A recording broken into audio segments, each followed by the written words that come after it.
Allah Subhanahu wa Ta'ala membinasakan penduduk ras karena mereka menggauli wanita pada duburnya dan mereka tidak beriman kepada nabi mereka.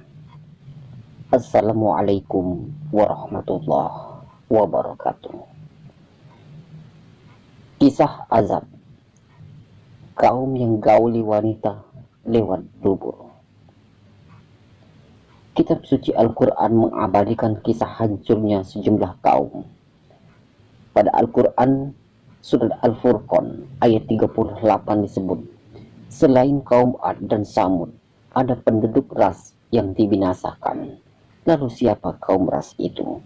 Allah Subhanahu wa Ta'ala berfirman, dan kami binasakan kaum Ad dan Samud dan penduduk ras, dan banyak lagi generasi-generasi di antara kaum tersebut. Quran Surah Al-Furqan ayat 38. Abu Al-Hasan Ali bin Hamzah bin Abdullah bin Bahman bin Tairus Al-Kisahi, dikenal sebagai Al-Kisai, menyatakan bahwa penduduk ras menetap di tanah Hadramaut dan kota mereka dinamakan dengan Ras. Kota tersebut memiliki berbagai pepohonan, buah-buahan, dan kampung-kampung yang makmur. Di sana tinggal beberapa kelompok dari negeri ras yang menyembah berhala dan kelompok yang menyembah api. As-Sadi atau At-Sidi pada tahun 1889 sampai 1956 Masehi. Penulis Taisir Karimi Rahman Pitor Siri Kalamin Manan, yang lebih dikenal sebagai tafsir As-Sadi, mengatakan penduduk ras adalah sisa-sisa kaum Samud. Mereka adalah penduduk sumur yang telah ditinggalkan dan istana yang tinggi, yang keduanya diceritakan oleh Allah Subhanahu wa Ta'ala di dalam Al-Quran. As-Sadi sebagai dikutip Syekh Muhammad bin Ahmad bin Ilyas pada buku yang diterjemahkan oleh Abdul Halim berjudul Kisah Penciptaan dan Tokoh-tokoh Sepanjang Zaman, menambahkan sumur yang ditinggalkan terletak di tanah Aden. Penduduk kota tersebut mengambil air dari sana siang dan malam. Di sumur tersebut terdapat 70 kerekan dengan embernya, serta beberapa lelaki yang dipercaya untuk mengurusinya. Di dekat sumur tersebut ada penampungan air yang dipakai untuk pemandian. Sedangkan menurut Ibnu Abbas radhiyallahu anhu, Ras adalah telaga yang berada di Azerbaijan, dan kaum Ras adalah penduduk salah satu kampung di Samud. Dalam hadis yang diriwayatkan oleh Sayyidina Ali bin Abi Thalib, beliau menjelaskan bahwa As-Saburas adalah sebuah kalung yang menyembah pohon Sanaubar dan disebut sebagai Syahdirak, raja pohon. Yapid bin Nuh adalah yang pertama kali menanam pohon itu pasca badai topan yang menerpa. Tepian sungai yang dikenal dengan sebutan Rosian Auf, Yapid menyebar 12 bibit pohon Sanaubar ke 12 desa. Di tepian sungai desa-desa tersebut bernama Oban, Ozon, Die, Bahman, Iswan, Parwadin, Ordin, Basyet, Kordat, Murtad, Tiak, Mihar, dan Syahriwan. Nama-nama tersebut kemudian dijadikan menjadi nama-nama bulan dalam sistem penanggalan bangsa Azmi atau bangsa Persia. Pohon yang itu tumbuh besar dan subur. Para penduduk pun amat menghormati pohon tersebut. Melihat keadaan ini, setan pun berbisik pada Raja Taurus agar memerintahkan seluruh penduduk untuk menyembah pohon itu. Setan meminta raja untuk melarang kaumnya menggunakan air dari sungai di sekitar pohon Sanobar.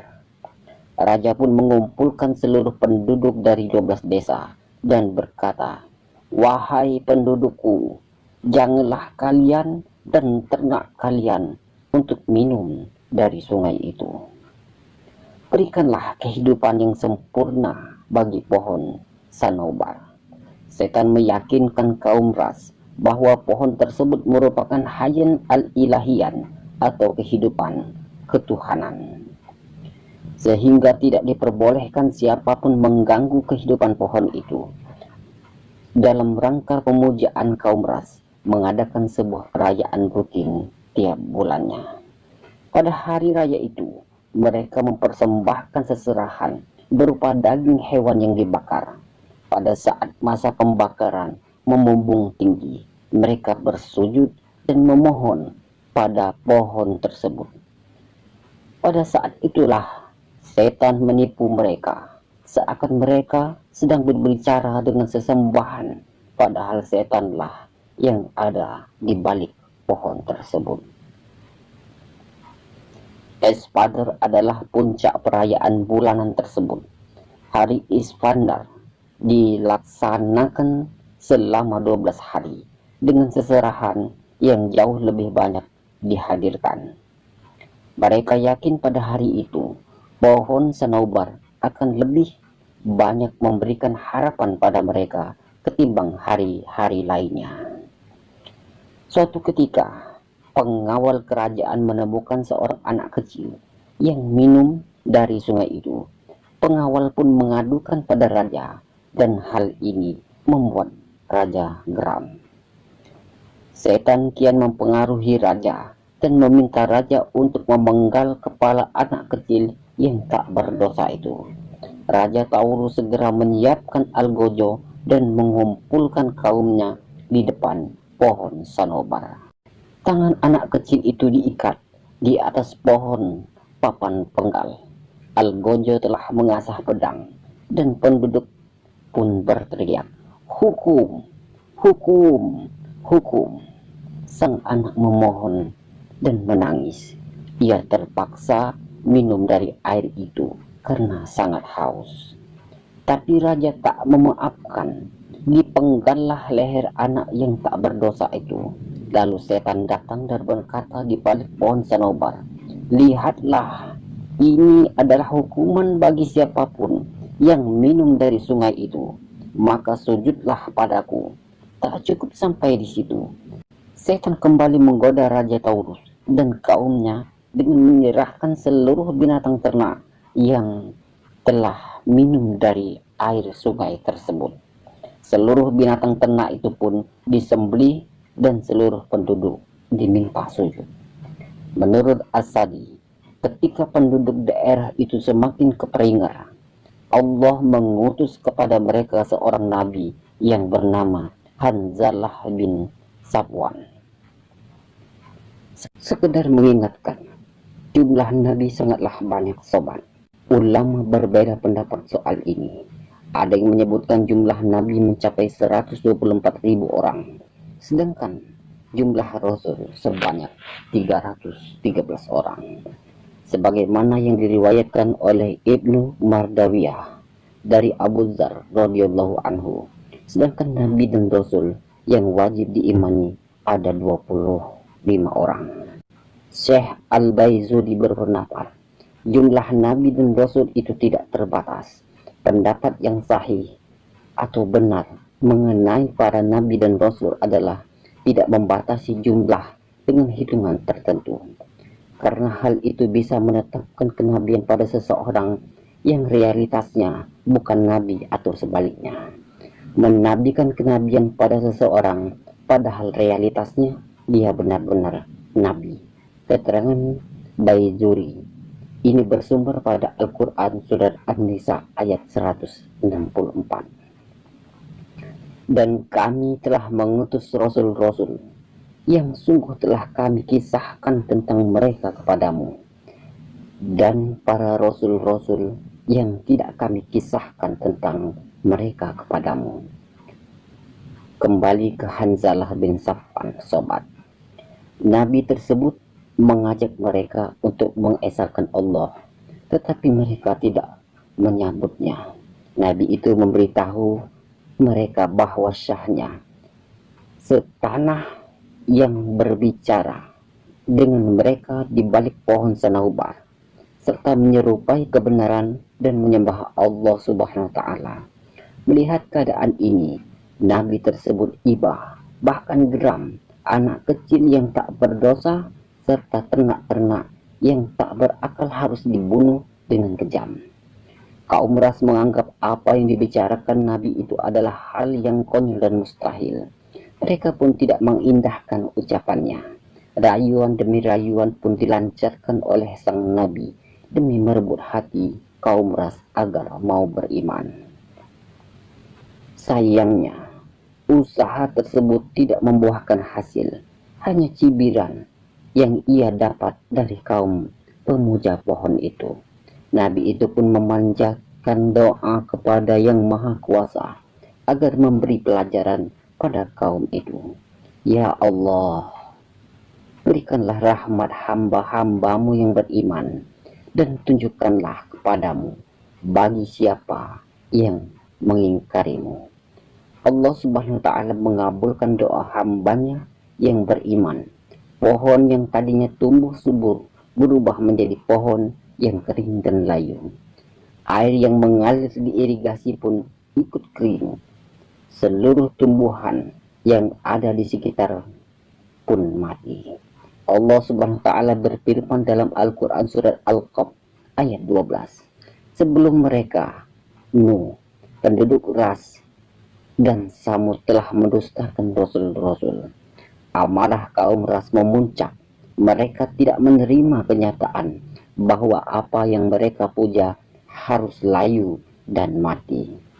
Mereka menyangka bahwa Tuhan mereka telah disihir oleh sang Nabi. Kebencian pun kian meradang. Kaum ras menjadi angkuh dan keras hati. Mereka pun merancang strategi pembunuhan atas Nabi, karena mereka merasa bahwa Nabi tersebut telah merebut kebahagiaan mereka selama ini.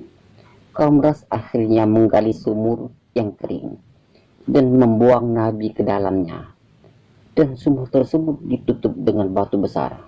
Penderitaan Nabi tak sampai di situ saja. Kaum ras tega tidak memberinya makan dan minum agar perlahan Nabi itu mati dan membusuk di dalam sumur, merintih dan akhirnya meninggal dalam sumur tersebut. Kaum ras pun berkumpul di sekitar sumur sambil merayakan kematian sang utusan Allah. Setan bergembira melihat kaum ras yang sukses menyiksa Nabi. Ia pun kembali pada pohon Sanaubar yang telah kering itu dan berkata, "Lihatlah hukuman yang aku berikan pada penyihir yang telah merebut hidupku, dan kini aku kembali pada orang-orang yang memujaku." Saat itu pula murka Allah pun datang. Allah Subhanahu wa Ta'ala menimpakan azab yang pedih kepada kaum ras. Allah memindahkan bukit Al-Haris dan bukit Al-Huwaris dari Taif kepada mereka, sehingga mereka dibenamkan di bawah kedua bukit tersebut, dan tidak ada satupun rakyat dari kaum tersebut yang bertahan hidup.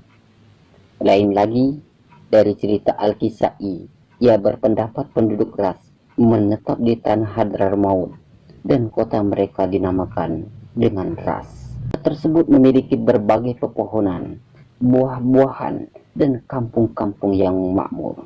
Di sana tinggal beberapa kelompok dari penduduk ras yang menyembah berhala dan kelompok yang menyembah api. As-Sadi mengatakan, Allah membinasakan penduduk ras karena mereka menggauli wanita pada duburnya dan mereka tidak beriman kepada nabi mereka, Hanzalah bin Safwan. Setelah kekufuran dan kesesatan mereka bertambah-tambah, Jibril pun berteriak kepada mereka dengan sekali teriakan, sehingga mereka berubah menjadi batu hitam. Begitu juga barang-barang dan binatang ternak mereka. As-Sadi menambahkan bahwa setelah Zulkarnain mengelilingi berbagai negara dan memasuki kota Ras, ia menemukan rajanya, penduduknya, wanitanya, dan anak-anaknya, hewan-hewannya, barang-barangnya, pepohonannya, dan buah-buahannya, semuanya menjadi batu hitam. Menurut Al-Kisai, di kota tersebut ada sebuah gunung tinggi yang bernama Gunung Falaj. Gunung tersebut dijadikan tempat berlindung oleh angka yang sangat besar. Apabila binatang itu terbang, ia bisa menutupi matahari seperti layaknya awan. Lehernya seperti leher unta, mempunyai 4 sayap, 2 panjang dan 2 lagi pendek. Bulunya berwarna-warni, suka mengangkat kuda, unta, gajah yang mati, dan binatang yang lainnya dengan cakarnya, dan membawanya ke gunung tempat berdiamnya. Ketika binatang itu kian membahayakan, suka menyambar anak manusia yang masih kecil. Lalu dia ke gunung dan mereka dijadikan santapan bagi anak-anaknya yang baru menetas dari telurnya. Maka penduduk kota tersebut mengadukan kepada nabi mereka, Hanzalah bin Safwan. Atas pengaduan tersebut, Nabi hanya berdoa agar Allah membinasakan angka. Dia berdoa, "Ya Allah, matikanlah binatang tersebut dan putuskanlah keturunannya." Setelah itu, binatang tersebut jatuh dari langit dan kemudian terbakar bersama anak-anaknya hingga tak ada lagi wujudnya. Sebagian orang Arab mengingkari keberadaan binatang bernama angka. Menurutnya, itu hanyalah sebuah cerita yang dikarang oleh orang-orang Arab. Dalam hal ini, ada sebuah syair, "Aku telah belajar banyak dari anak-anak zaman. Mereka tidak bisa dijadikan sahabat, tetapi aku mesti bisa memilih-milih kesempatan. Akhirnya, aku tahu bahwa yang mustahil itu ada 3, raksasa, angka, dan sahabat yang sempurna." Itulah sobat sedikit kisah tentang kaum Ras yang mendapat azab dari Allah Subhanahu wa taala atas kezaliman yang dilakukan oleh kaum tersebut. Kurang lebihnya kami mohon maaf. Sampai jumpa lagi di cerita berikutnya ya sobat. Sekian dari kami. Wassalamualaikum warahmatullahi wabarakatuh.